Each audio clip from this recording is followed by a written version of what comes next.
अखिल जगत स्वामी साब सदा शिव मल्हारी मणिमल्ल संहारक ऐश्वर्य प्रदाता शक्तिदाता जय दुरी गणाधीशित आदिरुद्र श्री मातंड भैरवा।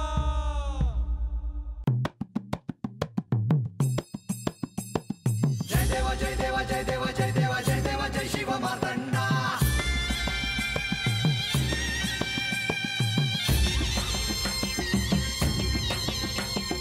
जय देवा जय देवा जय देवा जय देवा जय देवा जय शिव मातंडा।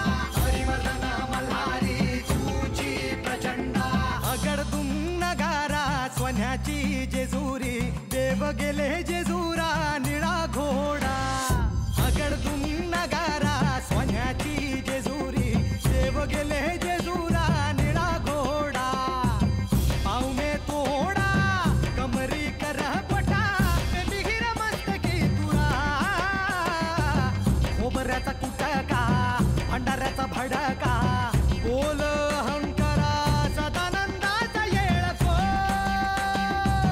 सदानंदाचा येळकोट। जय देवा जय देवा जय देवा जय देवा जय देवा जय शिव मातंडा। जय देवा जय देवा जय देवा जय देवा जय देवा जय शिव मातंडा। हरिवर्धन मल्हारी तुझी प्रचंडा। जय देवा जय देवा जय देवा जय देवा जय देवा जय शिव मातंडा। हरिवर्धन मल्हारी तुझी प्रचंडा।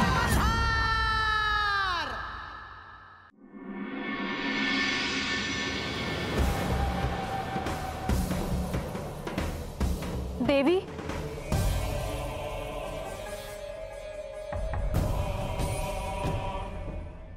देवी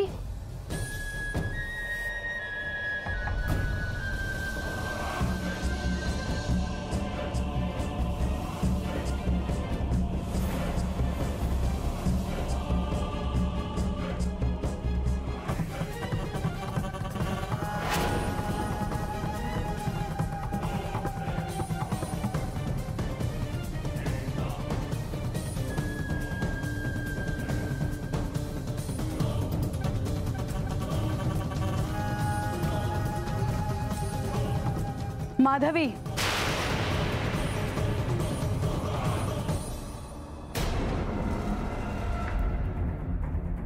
काय करत होतीस तू? काही नाही, मी तुम्हाला भेटायला आले होते। यानंतर लक्षात ठेव, कक्षात अनुमतीशिवाय पाऊल टाकायचे नाही। क्षमा असावी देवी, पण मी हाक मारली होती, कोणीच दिसलं नाही म्हणून मी आत आले। पुन्हा असे करू नकोस। हो, पण मला या कक्षात आलं की खूपच बरं वाटतं। किती प्रशस्त आहे ही वास्तू। तू इथे कशासाठी आली होतीस ते नाही सांगितलंस? हो, विसरलेच। पण तुम्ही रागवणार नाहीत ना? बोल। इथे आल्यापासून मी बारीक निरीक्षण करते आहे, तुम्हाला काय आवडतं काय नाही। तू सांग, नाहीतर जा। सांगते। त्या लक्ष्मी देवी आहेत ना, त्यांना मी बानू वाड्याकडे जाताना पाहिलं।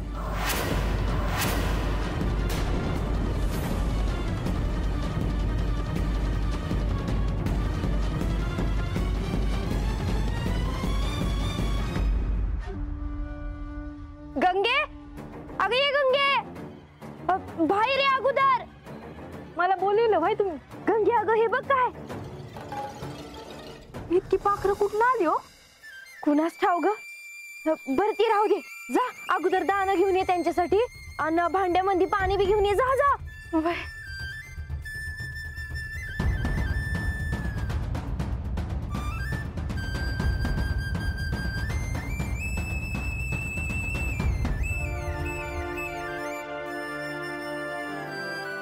जा पाणी घेऊन ये।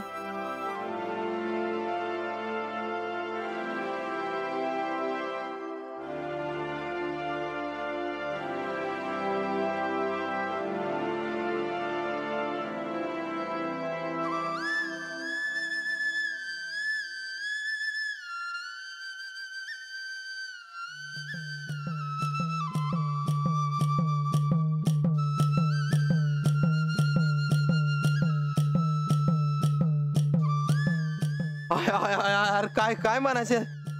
अरे बघ ना केवढी पाखरं आली आहेत। त्यासनी मी खायला दाणं दिलं, पाणी पाणी दिलं लय बरं वाटलं बघ रंग्या मला. नाही तो काय बी म्हणा, या वाड्याची रीतच आहे. तो कुणी बी आलं की त्यासनी आण पाणी मिळणार म्हणजे मिळणार. हा खरंच आहे. पर आज अशी कशी काय आली पाखरं कुणाच ठाव. अशी कशी म्हणजे त्यासनी बी कळलं असेल.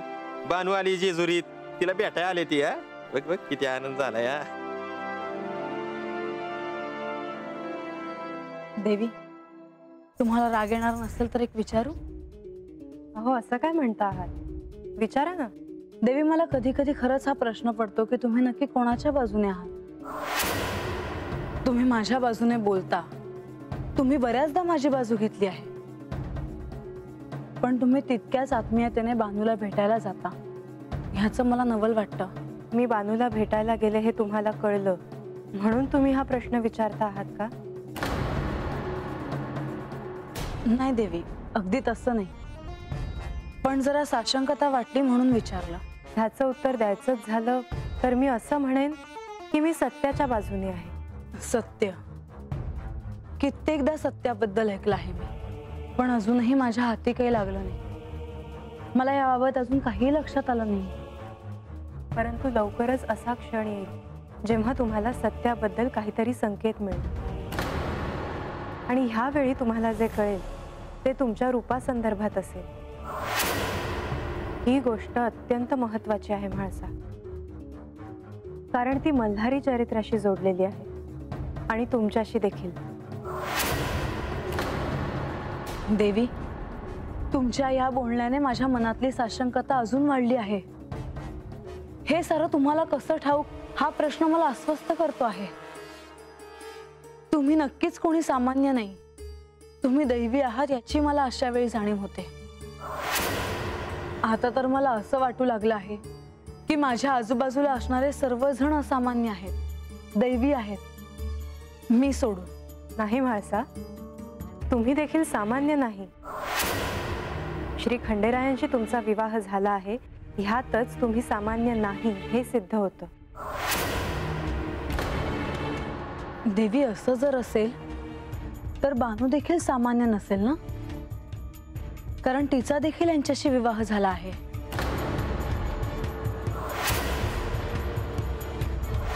बानू ह्या जेजुरीतून गेली.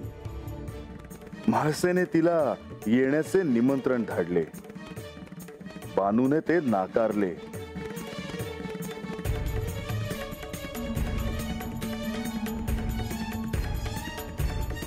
म्हाळसेने संतापून तिला इथे येऊ देणार नाही म्हणून सांगितले.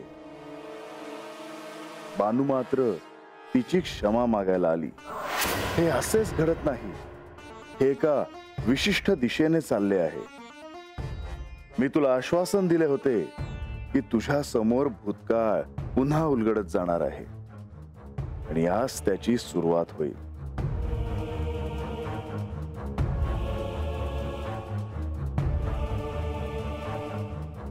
किती सुंदर विहार करतायत हे पक्षी.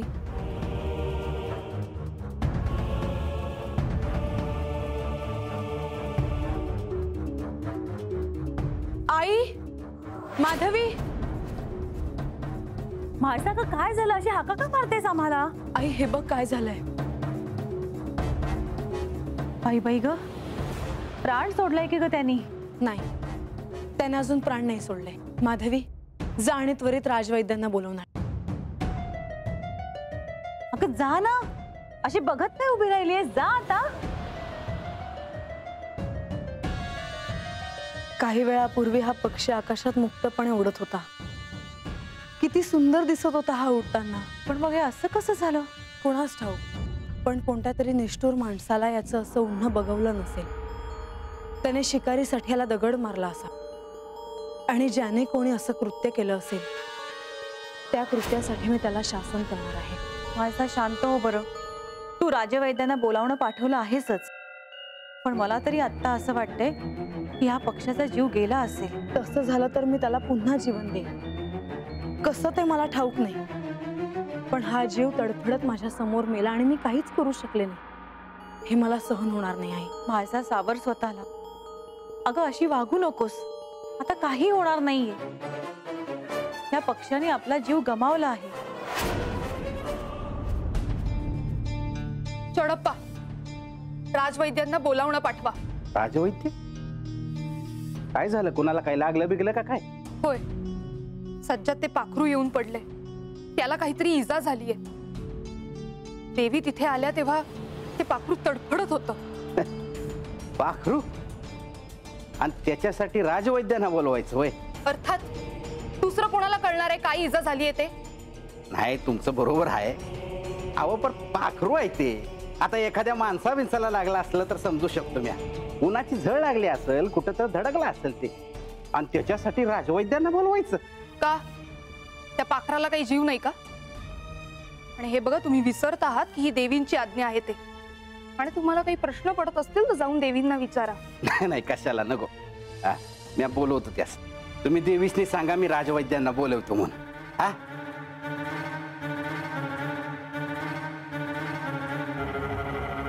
म्हासा, आता तुम्हीच काहीतरी करू शकता. पण म्हासा झाले काय? तू अशी दुःखी का आहेस? माझ्या डोळ्यासमोर एका जीवाने त्याचे प्राण सोडले आणि मी काहीच करू शकले नाही. हे बघा,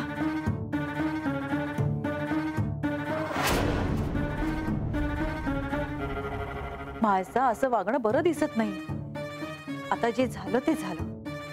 कुणीतरी त्याची शिकार केली असेल किंवा त्याला इजा झाली असेल म्हणून त्याने प्राण सोडला. त्याला आपण काय करणार? काहीच करू शकत नाही असं कसं होईल?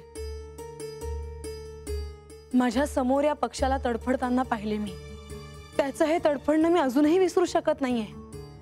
माझ्या डोळ्यासमोरून अजून ते चित्र जात नाहीये. जणू तो जीव त्याचे प्राण जपण्याची विनंती मला करत होता. पण मी काही करू शकले नाही. म्हासा, मी तुझे दुःख समजू शकतो, पण आता ह्या क्षणी आपण काहीच करू शकत नाही. त्या जीवाचे आयुमान पूर्ण झाले होते. त्याचा मृत्यू हा होणारच होता. त्यावेळी जरी तू प्रयत्न केले असतेस तरी त्याला सहाय्य करू शकली नसतीस. पण मला ठाऊक आहे, तुम्ही ठरवलं तर त्या जीवाला पुन्हा नवीन जन्म मिळेल. त्याचे प्राण पुन्हा येतील. पण म्हासा, हे निसर्ग नियमाच्या विरुद्ध आहे. असे करणे उचित नाही. मला काही माहित नाही. हे जरी निसर्गाच्या नियमाच्या विरुद्ध असलं तरीही माझी इच्छा आहे. तुम्ही त्याला पुन्हा जिवंत करा. म्हासा, हे सारे संकेत ज्या गोष्टींशी जोडले गेले आहे ते तुला अजूनही का कळत नाहीत? म्हासा, तुझी इच्छा मी पूर्ण करू शकेनही, पण तसं करणं मला उचित नाही वाटत. माझ्यासाठी तुम्ही एवढं करणार नाही? म्हाळसा, आता पुरे झालं. श्री खंडेराय तुला स्वतः सांगत आहेत की ते आता शक्य नाही, तरीही तू आग्रह धरला आहेस. हो, कारण मला पुन्हा त्या जीवाला जिवंत झालेलं बघायचं आहे. त्याशिवाय मला समाधान मिळणार नाही. म्हासा, कधी कधी अशा घटना घडतात की ज्या निसर्ग नियमांच्या विरुद्ध घडत असतात. ह्या मृत पक्षाला जीवित करून तसंच काहीतरी घडणार आहे. मी हे करू शकतो, पण तू देखील ह्या मृत पक्षाला जीवित करू शकतेस ह्याचे तुला विस्मरण झाले आहे का?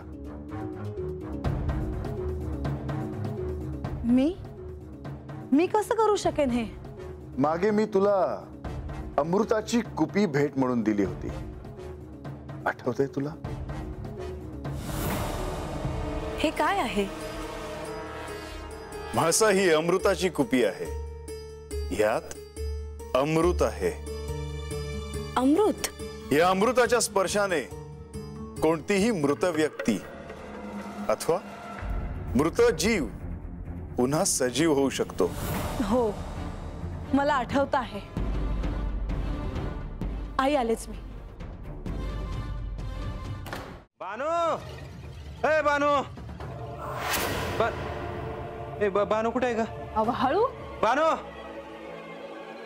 अगं तू हाकडं पाखरासनी दाणं घालती आज, हातनं पाखरं उडाली की तिकडे शिकार काढते ती. अरे काय सांगतोयस? मग काय करावं या माणसासनी? काय करावं म्हणजे? देवासनी सांगायचं नाही होय? हे सांगणार देवासनी? त्यासनी काम असत्यात. भैररंग्या आणि देव बी जातात की शिकारीला कधी कधी. आता म्हणजे काय पाखरांची शिकार देवच करायला लागले ती का? वस्तीवर आपलं वाघ बिग आला तर देव शिकार करायचं, पर आता देवीने बी ती बंद करून टाकलंय. का र? अगं मी असं ऐकलंय देवीसनी पराण्यांची पाखरांची शिकार केलेली अजिबात आवडत नाही. अगं साधं बकरं कापलेलं त्यासनी आवडत नाही तर भाजीपाला आवडत असणार त्यास, आपल्यासारखं नाही. आपण राहण्यात राहणारी माणसं ना. होय, पर असं नाही होणार ना कवरनं सांगावा यायचा का पाखरासने दाणं नाही घालायचं म्हणून. तुम्ही सांगावं काय होणार आहे. मला तर आज यासनी भेटायचं होतं, पर आता ही वेळ नाही भेटायची. परबानू गाडाव पाखरं गिरट्या घालीत होती आणि त्यासनी कोणतरी पाडत होतं बघ. कोण होतं कळलं का? काय बोलती असतो आपण, आता बसून कसं कळेल. देव गडावर असताना कोण असं धाडस करत असेल. खरंच आहे, आता जे काही होतं ते देवांच्या विच्छेनच. म्हणूनच मला वाटतं हाय काही असंच घडत नसणार. या माग काय बाय कारण असणार. नाही पर बानू तू ही समज देवांच्या कानावर घाल. वय देवांच्या कानावर तर गेलंच असत. देवीसनी आवडत नाही ना मुक्या जीवाला मारलेलं. नाही बानू म्या बघतोय तू लई देवींची बाजू घेतीयस. गप्प बसा की, जिबला काही हाड.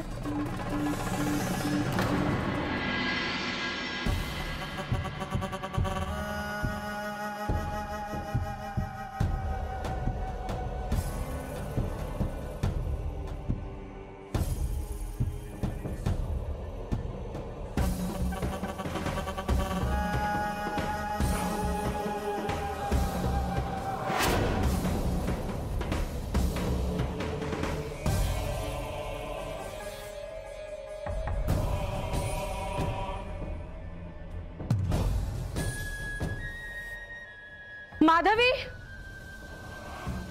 माधवी,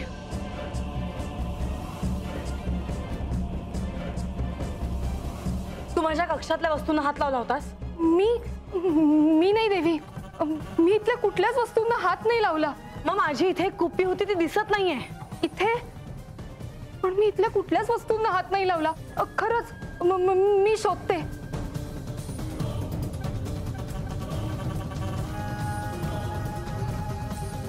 छोटी कुप्पी होती, नीट शोध. पण काय होतं त्या कुप्पीत एवढं? त्याच्याशी तुला काही कर्तव्य नाहीये, तू शोध. ही तर नाही ना ती कुप्पी? हीच आहे. म्हाळसा, तुला अजूनही हे संकेत ओळखता येत नाहीत? म्हाळसा, हे सारं आजच का घडत आहे ह्याला एक कारण आहे.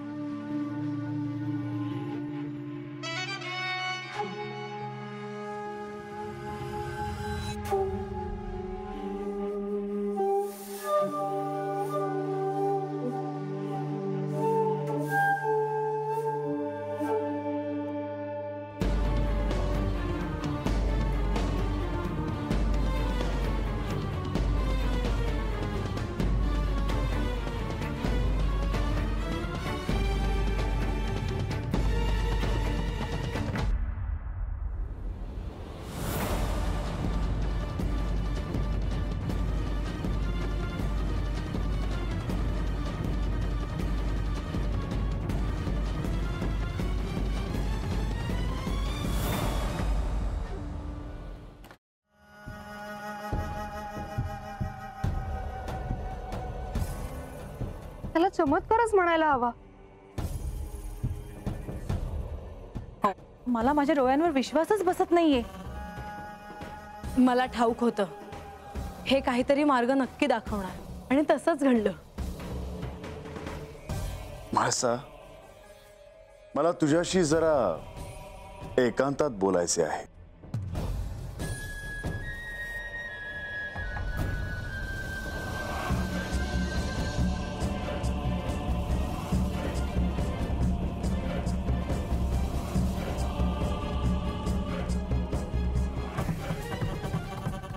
किती सुंदर वाटतंय आता.